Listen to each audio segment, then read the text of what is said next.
ఈ సభకి విచ్చేసిన సోదరి సోదరులందరికీ నమస్కారం. మీ అందరికీ తెలుసు, ఏప్రిల్ 26వ తేదీన అలాగే మే 7వ తేదీన కర్ణాటకలో పార్లమెంట్ ఎన్నికలు జరగబోతున్నాయి. దేశం మొత్తం మీద 18వ లోక్సభకు జరుగుతున్న పార్లమెంట్ ఎన్నికల్లో భాగంగా కర్ణాటకలో 2 దశలుగా పోలింగ్ జరుగుతుంది. దీనికి సంబంధించి ఇప్పుడే ఒక మీటింగు నేరమంగళంలో జరిగింది. అక్కడి నుంచి రావడం ఆలస్యమైంది.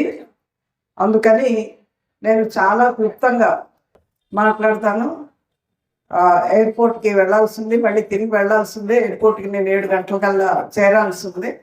కాబట్టి దీన్ని దృష్టిలో పెట్టుకుని కొన్ని ముఖ్యమైన అంశాలు మాత్రం మీ దృష్టికి తీసుకురావాలని చెప్పేసి అనుకుంటున్నాను. మొట్టమొదటగా తెలుగులో మాట్లాడే అవకాశం ఇచ్చిన మీ అందరికీ ధన్యవాదాలు. ఈరోజు ఎన్నికలు చాలా ముఖ్యమైనవి.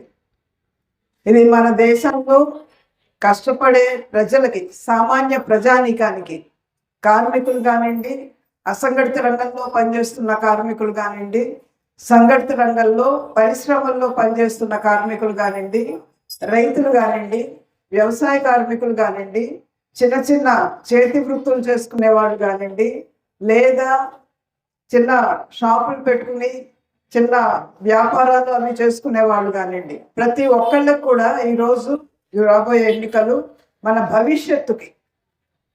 భవిష్యత్తుకే కాకుండా మన దేశ భవిష్యత్తుకి. ఈరోజు ఈ దేశాన్ని మనం ఎలా చూస్తున్నాం, ఆ రకంగా అంబేద్కర్ రాసిన, మనమందరం ఆమోదించిన రాజ్యాంగం ఈ రకంగా ఉంటుందా లేదా, మన దేశం రాష్ట్రాలు ఫెడరల్ స్ట్రక్చర్ ఈ రకంగా ఉంటుందా లేదా అనేది అన్నిటినీ కూడా ఏంటంటే ఈ ఎన్నికల్లో ఒక ముఖ్యమైన అంశంగా నిర్ణయించబోతున్నాయి. దీన్ని అంతటినీ దృష్టిలో పెట్టుకుని మనం నిర్ణయం తీసుకోవాల్సిన అవసరం ఉంది. ఈరోజు అనేక పార్టీలు, ఇప్పుడు సిపిఐఎంగా ఇక్కడ కంటెస్ట్ చేస్తున్న చిక్కబళ్ళాపురం నియోజకవర్గంలో సిపిఐఎం పార్టీగా ప్రజల ముందుకు వచ్చి ఓట్లు అడుగుతుంది. అలాగే కాంగ్రెస్ వస్తుంది, బీజేపీ వస్తుంది. కానీ అడిగేది వేరు, చేసేది వేరు. ఈరోజు మనం ఎవరు ఏం చెప్తున్నారు, ఏం చేస్తున్నారు అనేది బేరీజు వేసుకుని ఎవరు ప్రజల పక్షాన నిలబడుతున్నారు, ఎవరు ప్రజల కోసం పార్లమెంటులో ఉన్నా లేకపోయినా లోపల బయట కూడా పోరాడుతున్నారు నికరంగా అనేది అర్థం చేసుకుని దాన్ని ఆధారంగా ఓటు వేయాల్సిన అవసరం ఉంది. అనేక మాటలు చెప్తారు, కులాలు, మతాలు, ప్రాంతాలు, అనేక అంశాలు. అంటే మన దైనందిక సమస్యలకి సంబంధం లేకుండా ఉండే అనేక సమస్యల్ని ముందుకు తీసుకొచ్చి ఆ సమస్యల నుంచి మనల్ని పక్కదారి పట్టించి మన దృష్టిని పెడదోవ పట్టించి ఆ రకంగా తమ అధికారంలోకి రావడానికి అనేక ప్రయత్నాలు ఈరోజు చేస్తున్నారు. ఇప్పుడే మన చంద్రు తేజస్వి గారు చెప్పారు, ప్రధానమంత్రి గారు స్వయంగా ఎంత దిగజారి ఏ రకమైన తప్పుడు మాటలు, ఇప్పటి వరకు మనం అనేక మంది ప్రధానులను చూసాం, కానీ ఈ రకంగా అబద్ధాలు చెప్పి ప్రజల్ని చీల్చి, మన దేశంలో మన ప్రజల్ని మతాల వారీగా చీల్చి అధికారంలోకి రావడానికి ప్రయత్నించే ప్రధానమంత్రిని ఇప్పటి వరకు మనం చూడలేదు. ఈరోజు మన ముందున్న సమస్యలు ఏంటి, సమస్యల గురించి మాట్లాడట్లా. ఈరోజు సామాన్య ప్రజల ముందు ధరలు విపరీతంగా పెరుగుతున్నాయి. 10 సంవత్సరాల కిందట గ్యాస్ ధర ఎంత ఉంది, పెట్రోల్ ధర ఎంత ఉంది, లేదా కూరగాయల ధర ఎంత ఉంది, బియ్యం ధర ఎంత ఉంది, సామాన్య ప్రజలు మనమందరం వాడుకునే రోజువారీ వస్తువుల ధరలు ఏ రకంగా ఉన్నాయి, ఈరోజు ఆ ధరలు ఏ రకంగా ఉన్నాయి, అంతవరకు పెరిగింది. మన జీతాలు, మన ఆదాయాలు ఆ రకంగా పెరిగాయా? ఆదాయాలు పెరగలేదు, జీతాలు పెరగట్లేదు. జీతాలు అనేక కష్టపడే వాళ్ళకి ఒక రకంగా నిజ వేతనాలు అనేవి పడిపోతున్నాయి. అంటే మనకు వచ్చే జీతాల్లో 10-15 పెరుగుదల ఉండొచ్చు, కానీ ధరల పెరుగుదలతో పోల్చినప్పుడు ఆ నిజ వేతనాలు అనేవి పడిపోతున్నాయి. మన కొనుగోలు శక్తి అనేది పడిపోతుంది. మరి దానికి సమాధానం లేదు. ప్రజల జీవితాన్ని ఎలాగ మెరుగుపరుస్తాము అనే దానికి సమాధానం ఈరోజు బీజేపీ విడుదల చేసిన మేనిఫెస్టోలో సోకాల్డ్ మోదీ గ్యారంటీలు అనే వాటిలో దానికి సంబంధించిన ఇదేమీ లేదు.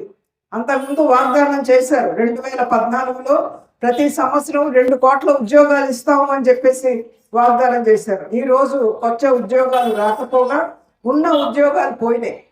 డిమానిటైజేషన్, నోట్ల రద్దు 2016, ఆ తర్వాత జిఎస్టి అమలు. వీటి కారణంగా ఏంటంటే కొన్ని లక్షల పరిశ్రమలు, చిన్న చిన్న పరిశ్రమలు, ముఖ్యంగా అసంఘటిత రంగంలో ఉండే పరిశ్రమలు మూతపడ్డాయి. అందులో పనిచేసే కోట్లాది కార్మికులు ఉద్యోగాలు కోల్పోయారు. ఈరోజు ప్రభుత్వం డాటా విడుదల చేయట్లే, కానీ మన దగ్గర ఉన్న అంకెల ప్రకారం చూసుకున్నట్టయితే ఉద్యోగం చేసే వాళ్ళ సంఖ్యలో పెరుగుదల ఏమీ లేదు. కాబట్టి కొత్త ఉద్యోగాలు రావట్లేదు, పరిశ్రమలు మూతపడుతున్నాయి, వేతనాలు పెరగట్లేదు, ధరలు పెరుగుతున్నాయి, జీవితాలు అధ్వానం అవుతున్నాయి. దీనికి పరిష్కార మార్గం ఏంటి అనేది బీజేపీ దగ్గర ఏమీ సమాధానం లేదు. ఇప్పటి వరకు ఏమీ దానికి తగినది చేయట్లేదు. అలాగే ఈరోజు పని చేస్తూ ఉండే వాళ్ళ పరిస్థితులు, కార్మికులు కానివ్వండి, రైతులు కానివ్వండి, వ్యవసాయ కార్మికులు కానివ్వండి, వాళ్ళ పరిస్థితులు ఏంటి? ఎన్ని రోజులు పని దొరుకుతుంది? అసంఘటిత రంగ కార్మికులకి చేతి నిండా పని లేదు. సంఘటిత రంగంలో కూడా పర్మనెంట్ ఉద్యోగాలు పడిపోతూ ఉన్నాయి. ఈరోజు ఏ పరిశ్రమలైనా చూడండి, పర్మనెంట్ ఉద్యోగం లేదు. ఎక్కడ చూసినా కాంట్రాక్టు. దీని మీద కాంట్రాక్ట్ ఉద్యోగులకి వేతనాలు ఎంత? నెలకి 10,000, 15,000 కంటే ఎక్కువ లేదు. ఒకే పని చేస్తున్న పర్మనెంట్ ఉద్యోగికి 70,000, 60,000 అలా వస్తుంటే, అదే పని చేస్తున్న కాంట్రాక్ట్ వర్కర్కి 10,000, 15,000 ఒకే పని చేస్తున్నా కూడా వేతనాలు. ఇది ఏ రకమైన సామాజిక సౌకర్యాలు లేవు. పెన్షన్ కానీ, ఈఎస్ఐ కానీ, ప్రావిడెంట్ ఫండ్ కానీ ఏ రకమైన ఇది లేని పరిస్థితులు. అలాగే వ్యవసాయ కార్మికులు, ఈరోజు అంతకుముందు రైతులు ఆత్మహత్యలు చేసుకోవడం మనం చూసాం. గత 10 సంవత్సరాల్లోనే 1,00,000 మందికి పైగా రైతులు ఆత్మహత్యలు చేస్తున్నారు. కానీ కేవలం రైతులు కాదు, ఈ ప్రభుత్వం వచ్చిన తర్వాత వ్యవసాయ కార్మికులు ఆత్మహత్యలు చేసుకుంటున్నారు, రోజువారీ దినసరి కూలీలు ఆత్మహత్యలు చేసుకుంటున్నారు. నిరుద్యోగం విపరీతంగా పెరిగిపోతుంది. ఈరోజు చదువుకున్న వాళ్ళను, చదువుకోని వాళ్ళనే కాదు, మనమందరం మన పిల్లల్ని చదివించుకుని అప్పో సొప్పో చేసి బ్యాంకుల దగ్గర కానీ బయట కానీ వడ్డీలకి డబ్బులు తీసుకొచ్చి మన పిల్లలు చదువుకుంటే వాళ్ళకి ఏదైనా ఉద్యోగాలు వస్తాయి, వాళ్ళ బతుకులు బాగుపడతాయి అని చెప్పేసి మనం అనుకుంటాం. కానీ ఈ రోజు ఉండే పరిస్థితి ఏంటి? చదువుకున్న వాళ్ళకు కూడా ఉద్యోగాలు లేవు. చదువుకున్న వాళ్ళు, డిగ్రీ పాస్ అయిన వాళ్ళలో 15 నుంచి 20 సంవత్సరాల వయసున్న డిగ్రీ పాస్ అయిన వాళ్ళలో 42% కంటే ఎక్కువగా నిరుద్యోగం ఉంది. ఈరోజు ఢిల్లీ, ఐఐటి దాంట్లో చదువుకున్న వాళ్ళలో అందరికీ ఉద్యోగాలు లేదు. గత 5 సంవత్సరాల్లో ఐఐటి ఢిల్లీలో పాస్ అయిన ఇంజనీర్లకి కేవలం 25% మందికి మాత్రమే ఉద్యోగాలు వచ్చాయి అని చెప్పేసి ఈరోజు వార్త వచ్చింది. అంటే చదువుకున్న వాళ్ళకి ఉద్యోగాలు లేవు. ప్రధానమంత్రి గారు చెప్పారు, ఏమిని అంతకుముందు మీరు వినే ఉంటారు, 200 రోజుకి సంపాదించుకుంటూ రోడ్డు పక్కన పకోడీలు వేసుకుని అమ్ముకున్నా అది కూడా ఉద్యోగమే అని చెప్పేసి. మనం పకోడీలు వేసుకుని రోడ్డు పక్కన అమ్ముకునే వాళ్ళని మనం ఏమి చిన్న చూపు చూడట్లేదు, కించపరచట్లేదు. వాళ్ళు కష్టపడుతున్నారు, పని చేస్తున్నారు. కానీ ప్రశ్న ఏంటంటే వాళ్ళకి వచ్చే ఆదాయం ఎంత? రోజుకి 200 రూపాయల్లో ఏమన్నా ఒక కుటుంబాన్ని నడపడం అనేది సాధ్యమవుతుందా? ఈరోజు బీజేపీ మేనిఫెస్టోలో కానీ ప్రధానమంత్రి గారు మాట్లాడేవారు కానీ కనీస వేతనాల సంగతి లేదు. ఇవాళ మొత్తం కార్మిక సంఘాలన్నీ కలిపి, రైతు సంఘాలన్నీ మద్దతు ప్రకటించే అందరూ కలిసి ఈరోజు అడుగుతున్నది ఏంటంటే కనీసం నెలకి 26,000 ఉంటే తప్పితే ఒక కుటుంబం బతకడానికి సాధ్యం కాదు. 26,000 కనీస వేతనం ఉండాలి అని చెప్పేసి మనం అడుగుతున్నాం. కానీ ఈరోజు బీజేపీ మేనిఫెస్టోలో ఉన్నదేమిటి? ఈరోజు కనీస వేతనాల గురించి మాట్లాడట్లా, ఫ్లోర్ లెవెల్ వేజెస్ అంట. ఫ్లోర్ లెవెల్ వేజెస్ అంటే అట్టడుగున నేల మీద ఉండే వేతనాలు. ఆ నేల మీద ఉండే వేతనాల్ని మేము రెగ్యులర్గా పెంచుతాము అని చెప్పేసి చెప్తున్నారు. గత 10 ఏళ్లలో ఎన్నిసార్లు పెంచారు? ఎంత పెంచారు? 2017లో 176 రూపాయలు రోజుకి వేతనం ఉంటే 2019లో 2 రూపాయలు పెంచారు, 178 రూపాయలు చేశారు. 2019 నుంచి ఇప్పటి వరకు కూడా అదే ఫ్లోర్ లెవెల్ వేజెస్ అనేది. ఏం పెంచుతారు? 176 రూపాయలకి ప్రజలతో వాళ్ళని వెక్కిరించడం తప్పితే, హాస్యాస్పదం చేయడం తప్పితే ఇది ఏమన్నా అసలు ప్రజానికి బతికేదానికి పనికొచ్చే వేతనమా? మనం ఆలోచించాల్సిన అవసరం. ఈరోజు చట్టాలు మారుస్తున్నారు, కార్మిక చట్టాలని మార్చేసి కార్మికులు వేతనాల కోసం. ఈరోజు సంఘటిత రంగంలో ఉన్నా కూడా కార్మికులు కొద్దో గొప్ప వేతనాలు పెంచుకున్నారు అని అంటే అది వాళ్ళ పోరాటాలు, వాళ్ళ ఐక్య పోరాటాల ఫలితం. ఈరోజు అలాంటి ఐక్యతని విచ్ఛిన్నం చేయడానికి, అలాంటి ఐక్య పోరాటాలు లేకుండా చేయడానికి, సంఘాలు పెట్టుకునే అవకాశాలు లేకుండా చేయడానికి కార్మిక చట్టాలను మార్చేసి ఈరోజు ప్రభుత్వం, బీజేపీ ప్రభుత్వం మొత్తం అది వరకు ఉండే 29 కార్మిక చట్టాలని 4 లేబర్ కోడ్స్గా కుదించింది.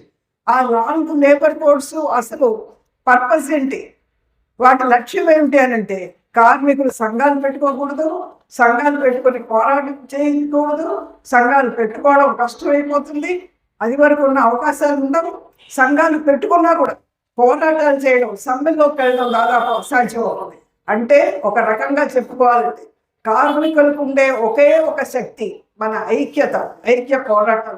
దాన్ని నడ్డి విరిచి ఐక్యత లేకుండా, ఐక్య పోరాటాలు లేకుండా యజమానులకి బానిసలాగా కార్మికుల్ని మార్చేదానికి బ్రిటిష్ కాలం నుంచి మనం పోరాటాలు చేసాం. పోరాటాలు చేసిన ఫలితంగా ఈ కార్మిక చట్టాలు వచ్చాయి. ఆ కార్మిక చట్టాలన్నీ కూడా నాశనం చేసి ఈ కోడ్లు తీసుకొచ్చారు. అయితే ఇప్పటి వరకు అమలు చేయలేకపోయారు. ఎందుకని అమలు చేయలేకపోయారు? కార్మిక వర్గం అంతా కూడా ఐక్యంగా పోరాటాలు చేయడం వల్ల 2020 సెప్టెంబర్లో పాస్ చేసిన లేబర్ కోడ్స్ ఇప్పటి వరకు కూడా అమలు చేయలేకపోయారు. ఇప్పుడు గనక ప్రభుత్వం మళ్ళీ బీజేపీ గనక అధికారంలోకి వస్తే ఖచ్చితంగా వాళ్ళ ప్రయారిటీ ఏంటి అంటే ఈ కార్మిక లేబర్ కోడ్స్ని అమలు చేయడం అనేది, ఆ రకంగా కార్మికుల మొత్తం వాళ్ళ శక్తిని నిర్వీర్యం చేయడం అనేది మొట్టమొదటి ప్రాధాన్యత ఈరోజు బీజేపీది, మోదీ గారి. అలాగే రైతుల సంగతి. రైతులు మొత్తం మన వ్యవసాయం 80% మంది రైతులు 2 హెక్టేర్స్ కంటే తక్కువ ఉన్న చిన్న రైతులు మన దేశంలో. వాళ్ళ భూమిని అంతా తీసుకుని పెద్ద కార్పొరేట్ల చేతిలో పెట్టి కార్పొరేట్ వ్యవసాయాన్ని ఎంకరేజ్ చేయడం కోసం, ప్రోత్సహించడం కోసం లేబర్ ఫార్మ్ లాస్ తీసుకొచ్చారు. 3 వ్యవసాయ చట్టాలు తీసుకొచ్చారు. దానికి వ్యతిరేకంగా మన రైతులు దేశం మొత్తం మీద పెద్ద పోరాటం, ఏడాది పాటు పోరాటం చేసి 700 మంది దాదాపు ప్రాణాలు కోల్పోయిన తర్వాత ఇక తప్పనిసరైన పరిస్థితుల్లో ఏంటంటే ప్రధానమంత్రి గారు స్వయంగా పార్లమెంట్లో వాటిని వెనక్కి తీసుకుంటున్నాము, రద్దు చేస్తున్నాము అని చెప్పేసి ప్రకటించక తప్పని పరిస్థితి ఏర్పడింది. కానీ ఇప్పటికీ కూడా ఏంటంటే వాళ్ళు కనీసం ఆ రోజు ఇచ్చిన హామీని ఇప్పటి వరకు అమలు జరపట్లేదు. కనీస మద్దతు ధర ఇస్తాము అని చెప్పేసి చెప్పారు, కానీ వాటి వరకు చెప్పట్లేదు. వాళ్ళ బీజేపీ మేనిఫెస్టోలో రైతులకి కనీస మద్దతు ధర గురించి ఏమి, చట్టపరమైన హక్కు గురించి ఏమీ లేదు దాంట్లో. అలాగే దొడ్డిదోవన మళ్ళీ పెద్ద కార్పొరేట్స్ని వ్యవసాయ రంగంలోకి తీసుకొచ్చి చిన్న రైతుల్ని మరింత నాశనం చేసే విధానాలని అమలు చేయడానికి ప్రయత్నం చేస్తున్నారు. అందుకని అలాగే ప్రైవేటీకరణ. ఈరోజు విద్య, వైద్యం అన్నిటినీ ప్రైవేటీకరణ చేస్తున్నారు. ఆరోగ్యానికి పెట్టే ఖర్చుని కేంద్ర ప్రభుత్వం బడ్జెట్లోంచి తగ్గించింది, విద్యకి పెట్టే ఖర్చుని తగ్గించింది. సామాన్య ప్రజలు తమ బిడ్డల్ని చదివించుకోవాలంటే ప్రైవేట్ కార్పొరేట్ హాస్పిటల్స్ పంపించారు. ప్రభుత్వ పాఠశాలల్లో టీచర్లు ఉండరు, ఇన్ఫ్రాస్ట్రక్చర్ ఉండదు, దానికి పెట్టే ఖర్చు ఉండదు. అదే సమయంలో ప్రైవేట్ కార్పొరేట్ పెద్ద యూనివర్సిటీస్లు వాటిలోని వాళ్ళు పెట్టుకుని ఒక విధంగా విద్యా వ్యాపారం, ఈ 2 కూడా వ్యాపారాలు అయిపోయి, విద్యా వైద్యం ప్రజలకి కనీసం అవసరమైన ఈ 2 కూడా ఏంటంటే వ్యాపారం చేసి పెద్ద కోటీశ్వర్లు, శతకోటీశ్వర్లు వాళ్ళకి ఎంకరేజ్ చేసి వాళ్ళకి చవకగా భూములు ఇవ్వడం కానీ, చవకగా వాళ్ళకి కావలసిన వస్తువులు ఇంపోర్ట్ చేసుకోవడం కానీ, ఈ రకమైన విధానాలు మార్చారు. అలాగే కార్పొరేట్ ట్యాక్స్ తగ్గించారు. జనం మీద అన్ని వస్తువుల మీద జిఎస్టీ, మందుల మీద జిఎస్టీ, ప్రతి దాని మీద జిఎస్టీ పెంచి పన్నుల భారం మన మీద పెంచారు. అదే సమయంలో కార్పొరేట్ ట్యాక్సులు పెద్ద అంబానీలు, అదానీలు ఇట్లాంటి అతి ధనవంతులు, శతకోటీశ్వర్లు, సహస్ర కోటీశ్వర్లు వాళ్ళు కట్టే ట్యాక్సుల మీద ఏంటంటే కోత విధించారు. బ్యాంకుల్ని లూటీ చేస్తున్నారు. మనం బ్యాంకుల్లో డబ్బులు దాచుకుంటున్నాం. ఆ డబ్బులు రుణాలు తీసుకుని ఈ పెద్ద కోటీశ్వర్లు ఏంటంటే బ్యాంకుకి రుణాలు ఎగ్గొట్టి వాళ్ళు విదేశాలకు పారిపోతున్నారు. వాళ్ళ మీద చర్యలు ఏమి లేదు.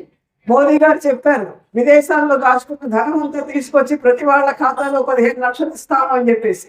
ఈ రోజు 15 లక్షలు ఒక్కటి వెనక్కి తీసుకురాకపోగా ఈ రోజు బ్యాంకులతో ఈ పెద్ద కంపెనీల వాళ్ళు అక్కడ ఉండే కోడ్ని ఉపయోగించుకొని బ్యాంకులు కట్టాల్సిన అప్పులు కూడా కట్టకుండా ఏంటంటే 100కి 30 రూపాయలు, 20 రూపాయలు మాత్రమే కట్టి మిగిలిందంతా ఏంటంటే వాళ్ళు ఎగ్గొట్టే పరిస్థితిలో ఈ ప్రభుత్వం ఏంటంటే ఇన్సాల్వెన్సీ అండ్ బ్యాంక్రప్సీ కోడ్ అని చెప్పేసి తీసుకొచ్చి దానికి ఆధారంగా ఈ రకమైన చేస్తారు. అంటే ఒక రకంగా మనం చూడాలండి, ఈ ప్రభుత్వం గత 10 ఏళ్లలో చేసింది ఏంటి అని అంటే కాకుల్ని కొట్టి గద్దలకు వేస్తామని ఒక తెలుగులో ఒక సామెత ఉంది, మీరు వినే ఉంటారు. అలాగే సామాన్య ప్రజల మీద భారాలు వేసి శతకోటీశ్వరులకి సహస్ర కోటీశ్వరులకి ఊడిగం చేసేది. మన దేశం కానివ్వండి, విదేశం కానివ్వండి, ఆ న్యూస్లో ఉండే పెద్ద పెద్ద పెట్టుబడిదారులకి ఊడిగం చేసే విధానాలను ఈ ప్రభుత్వం అమలు జరుగుతుంది. రాబోయే రోజుల్లో ఈ బీజేపీ మళ్ళీ అధికారంలోకి వచ్చినట్టయితే ఈ విధానాలు మరింత తీవ్రంగా అమలు చేస్తారు. మొత్తం మన సామాన్య ప్రజల పరిస్థితులు మరింత అధ్వానం. ప్రజల పరిస్థితులే కాదు, ఈ రోజు మన ప్రజల సంపద, మన ప్రభుత్వ సంపద, మన దేశ సంపద, గనులు కానివ్వండి, అడవులు కానివ్వండి, భూమి కానివ్వండి, సముద్రం కానివ్వండి, జలాశయాలు కానివ్వండి, మొత్తం అన్నీ కూడా పెద్ద పెద్ద కోటీశ్వరులకి, పెద్ద పెద్ద కంపెనీలకి, విదేశీ కంపెనీలకి వాళ్ళకి అప్పనంగా అమలు చేస్తారు. మన రైల్వేలని, రైల్వే స్టేషన్లు, రైల్వే ట్రాక్లు, రైల్వే కాలనీలు, రైల్వే స్టేడియం మొత్తం అంతా ప్రైవేట్ రైళ్లను నడిపి వాళ్ళు కావాల్సిన ఛార్జీలు వసూలు చేసుకుంటారు, వాళ్ళకి కావాల్సిన చోట్ల ఆపుతారు. ఆ రకమైన విధానాలని అమలు జరుగుతుంది. అంటే సామాన్య ప్రజలకి విద్య కానీ, వైద్యం కానీ, లేదా రవాణా సౌకర్యాలు కానీ, ఆహారం కానీ ఏ రకమైన గ్యారంటీ లేకుండా ఈరోజు ఏంటంటే కేవలం కోటీశ్వరుల కోసమే పనిచేస్తున్నారు. దీనికి వ్యతిరేకంగా ఎప్పుడైతే పోరాటాలు ఉధృతమవుతున్నాయో దాన్ని అణిచివేయడం కోసం ఈరోజు ప్రభుత్వం నిరంకుశ చర్యలకి పాల్పడుతుంది. ఈ అనేక వీటిని ఉపయోగించుకుని ఎవరైనా దాన్ని అపోజ్ చేసినట్టయితే వాళ్ళ మీద యూఏపీఏ ప్రయోగిస్తున్నారు, అర్బన్ నక్సల్స్ అని చెప్పి చెప్తున్నారు, జైళ్లలో వేస్తున్నారు. కానీ ప్రతిపక్ష పార్టీ నాయకుల్ని ఈరోజు మీ పేపర్లో చూసే ఉంటారు. చీఫ్ మినిస్టర్స్తో సహా ఢిల్లీ చీఫ్ మినిస్టర్ని ఈరోజు జైల్లో వేశారు. అలాగే జార్ఖండ్ మాజీ ముఖ్యమంత్రి, ఆయన్ని జైల్లో. ఇప్పటి వరకు ఎప్పుడూ అలా జరగలేదు మన దేశ చరిత్రలో. ఎవరైనా విధానాన్ని అపోజ్ చేసినట్టయితే వాళ్ళని జాతి వ్యతిరేకులు, దేశ వ్యతిరేకులు అని చెప్పేసి, అంటే ఒకవైపు నుంచి బీజేపీ ప్రభుత్వం అనుసరిస్తున్న విధానాలు మొత్తం మన దేశానికి వ్యతిరేకం, కానీ దాన్ని వ్యతిరేకించే వాళ్ళని దేశ వ్యతిరేకులు, దేశ ద్రోహులు అనే పేరు పెట్టి జైళ్లలో వేస్తున్నారు.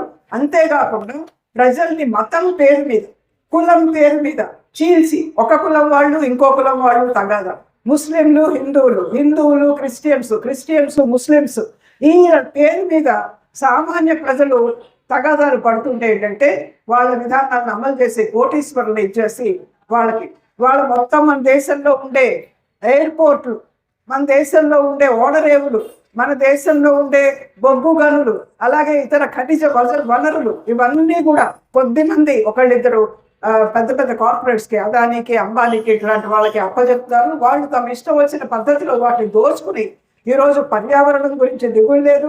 ప్రజలకు అక్కడ ఉండే గిరిజనులు కానీ, ఇతర ప్రజలు కానీ వాళ్ళ హక్కుల మీద ఇదేమీ లేదు, చట్టాలన్నింటినీ ఉల్లంఘించి చేసేదానికి ప్రయత్నం చేస్తున్నారు. కాబట్టి ఈ రకమైన వినాశకరమైన విధానాలని వ్యతిరేకించాలి అని అంటే పార్లమెంట్లో ఈ విధానాన్ని వ్యతిరేకించే వాళ్ళు ఒక బలమైన శక్తిగా ఉండాల్సిన అవసరం ఉంది. ఈరోజు కాంగ్రెస్ ఉంది. కాంగ్రెస్ చేసేది మాత్రం ఏంటి? ఈ విధానాన్ని తీసుకొచ్చిందే కాంగ్రెస్. మన్మోహన్ సింగ్ గారు విత్త మంత్రిగా ఉన్నప్పుడు, ఆర్థిక మంత్రిగా ఉన్నప్పుడు కాంగ్రెస్ నాయకత్వంలో ఈ విధానాలు, సరళీకరణ విధానాలు అనేవి తీసుకొచ్చారు. అప్పటి నుంచి ప్రయత్నాలు జరుగుతున్నాయి కార్మిక చట్టాలను మార్చడానికి, కానీ ఇప్పటి వరకు అమలు జరగదు. యూపీఏ ప్రభుత్వం అధికారంలో ఉన్నప్పుడు, వామపక్ష పార్టీలు 2004లో బలంగా ఉన్నప్పుడు ఈ విధానాన్ని వ్యతిరేకించాయి. ఈరోజు మన్రేగా ఉంది, ఉపాధి హామీ పథకం ఉంది. ముందు కాంగ్రెస్ హామీ ఇచ్చింది, కానీ అధికారంలోకి వచ్చిన తర్వాత వెనక్కి వెళ్తూ ఉంటే బలంగా ఉన్న వామపక్ష పార్టీలు ప్రభుత్వం మీద ఒత్తిడి తీసుకొచ్చి ఖచ్చితంగా ఆ మన్రేగా చట్టం చేసేలాగా ఒత్తిడి తీసుకొచ్చే దానివల్ల ఈరోజు గ్రామ స్థాయిలో కొద్దో గొప్ప ప్రజలకి ఉపయోగపడుతుంది. అలాగే ఫారెస్ట్ యాక్ట్ గిరిజనులకి, అలాగే ఆదివాసీలకి మన ఫారెస్ట్ మీద, అడవుల్లో ఉండే అధికారం, వాళ్ళకు ఉండే అధికారాన్ని ప్రొటెక్ట్ చేస్తూ చట్టం తీసుకొచ్చింది వామపక్ష పార్టీలు పార్లమెంట్లో బలంగా ఉంటాం మనం. అలాగే ఈరోజు ఇండస్ట్రియల్ రిలేషన్స్ కోడ్ యాక్ట్, వాటన్నిటిని ఇది చేయాలని చెప్పేసి 10 గంటలు పెంచాలని చెప్పేసి బీజేపీ ప్రభుత్వం ప్రయత్నం చేసింది, చట్టం కోడ్ని పాస్ చేసింది. కానీ ఇక్కడ కర్ణాటకలో వచ్చిన కాంగ్రెస్ ప్రభుత్వం ఆ తర్వాత దాన్ని కూడా వెనక్కి తీసుకోలేదు, నోటిఫై కూడా చేసింది. అంటే కార్మికుల మీద దాడి చేసి కార్మికుల అధికారాలని కాలరాసే దాంట్లో బీజేపీకి కాంగ్రెస్కి పెద్ద తేడా ఏమి లేదు. కాబట్టి మనం గుర్తుంచుకోవాల్సింది ఏంటంటే ఈరోజు మన హక్కులు, ప్రజల హక్కులు నికరంగా నిలబడాలి అని అంటే, ఈరోజు మన ప్రజాస్వామ్యాన్ని మనం కాపాడుకోవాలంటే మన రాజ్యాంగం ధర్మ నిరపేక్ష రాజ్యాంగం సెక్యులర్ కాన్స్టిట్యూషన్ ని మనం కాపాడుకోవాలంటే మన దేశంలో ఉండే ప్రతి మతం వాళ్ళు, ప్రతి కులం వాళ్ళు, కులం ఏదైనా మతం ఏదైనా కానీ మన దేశంలో అందరూ కలిసికట్టుగా దీనిగా ఉండాలంటే, అలాగే రాష్ట్రాల హక్కులు, రాష్ట్రాల అధికారాలు కాపాడుకోవాలంటే ఈ బీజేపీని ఓడగొట్టడమే కాకుండా వామపక్ష పార్టీల బలాన్ని కూడా పార్లమెంట్ లో పెంచుకోవాల్సిన అవసరం ఉంది. ఈ రోజు లేబర్ కోడ్స్ కి వ్యతిరేకంగా కార్మికులు రోడ్డు మీద పోరాడుతున్నప్పుడు, సమ్మెలు చేస్తున్నప్పుడు ఎవరు బలపరిచారు అంటే వామపక్షాలు, సిపిఐఎం వామపక్షాలు బలపరిచాయి. అలాగే ఫార్మ్ యాక్ట్స్, వ్యవసాయ చట్టాలని పార్లమెంట్ లో ప్రవేశపెట్టినప్పుడు ఎవరు నికరంగా దాన్ని అడ్డుకున్నారు అని అంటే వామపక్ష పార్టీలు, వామపక్ష ఎంపీలు. మన ఎలమారం కరీం గారు సిఐటియు ఆల్ ఇండియా కార్యదర్శి, కేరళ రాష్ట్ర ప్రధాన కార్యదర్శి, ఆయన రాజ్యసభ సభ్యుడు, ఆయన సస్పెండ్ అయ్యాడు. కానీ అదే సమయంలో దీన్ని నికరంగా అడ్డుకున్నాడు. కాబట్టి మనం ఈ అంశాన్ని దృష్టి పెంచుకుని ప్రజలకి నికరమైన నిజమైన మిత్రులు ఎవరు, ప్రజలకి విరుద్ధంగా, ప్రజల ఆకాంక్షలకి, ప్రజల ప్రయోజనాలకి వ్యతిరేకంగా పనిచేసే పార్టీలు ఎవరు అనేది మనం అర్థం చేసుకొని ప్రజల పట్ల హమేషా ఎప్పుడూ కూడా అధికారం ఉన్నా లేకపోయినా, పార్లమెంట్ లో ఉన్నా లేకపోయినా నిరంతరం ప్రజల పట్ల, ప్రజలతో పాటు ఉండి ప్రజల సమస్యల మీద పనిచేస్తూ, ప్రజల డిమాండ్స్ లేవనెత్తుతూ, వారి పోరాటాలకి మద్దతు ఇచ్చే సిపిఎం పార్టీని బలపరచాల్సిన అవసరం ఉంది. కాబట్టి ఆ రకంగా ఇక్కడ చిక్కబళ్ళాపూర్ నియోజకవర్గంలో ముని వెంకటప్ప గారు పోటీ చేస్తున్నారు సిపిఐఎం పార్టీ తరఫున. ఆయన వ్యవసాయ కార్మిక సంఘానికి నాయకులుగా ఉన్నారు. వ్యవసాయ కార్మికులని ఆర్గనైజ్ చేస్తున్నారు, వాళ్ళ సమస్యలు తీసుకొని పనిచేస్తున్నారు. అలాగే సిపిఎం పార్టీగా మొత్తం ప్రజలందరి సమస్యల మీద కూడా నిరంతరం పనిచేసే వ్యక్తి. అలాంటి వ్యక్తుల్ని ఇక్కడ సిపిఎం పార్టీ నిలబెట్టింది. కాబట్టి చిక్కబళ్ళాపూర్ పార్లమెంటరీ నియోజకవర్గం నుంచి ముని వెంకటప్ప గారికి ఓటు వేసి మీరు పార్లమెంట్లో వామపక్షాలని, సిపిఐఎంని బలపరిచేదానికి సహాయం చేయాలని చెప్పేసి కోరుతున్నాను. ఆ రకంగా మీరు వేయడమే కాకుండా మన చుట్టుపక్కల వాళ్ళందరూ ఈరోజు మన దృష్టిని పక్కగా మళ్లించకుండా, రేపు ఇప్పుడు కొన్ని కేసులు జరుగుతున్నాయి. ఎవరు మన నడ్డా గారు, ఆయన కూడా వచ్చాడు. మహిళల మీద అత్యాచారం జరుగుతుందని చెప్పేసి, మహిళల మీద అత్యాచారాలు జరుగుతున్నాయి.